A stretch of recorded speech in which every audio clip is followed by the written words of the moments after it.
هذه القصيدة من كلمات الشاعر فهد بن هجاج البشري، ومن أداء المنشد نايف بن ساير الحربي.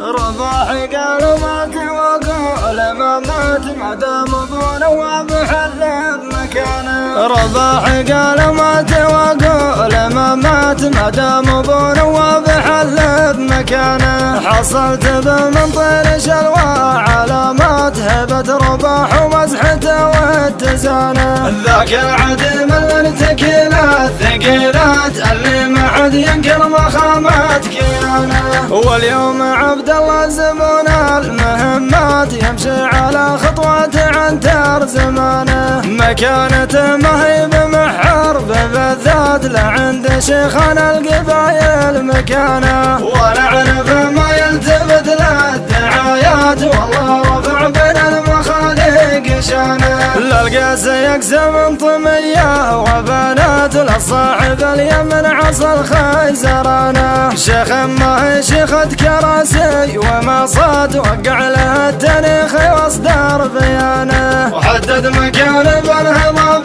المنيفات من غير قاصر ببقية خوانه. مقدمها للعرف رجال البطولات يوم الزمان اللي قليل الميانه. الربع لهم في ساحة الحرب صولات كم نزلوا فارس عرب من حصانه. جابوا من عندهم عشاير وخلفات من ساحة الميدان ما هي خيانة. وقت مضى واليوم نعمة وخيرات والله يصلح للملك البطانة. وقبل من الشعر سلام وتحيات سجل اعجاب تحت بصمات بنانه. شاعر الايام حط جهده بالابيات يشفق على قول الحقيقة لسانه. رباحي قال مات وقول ما مات ما دام ابو نواب حل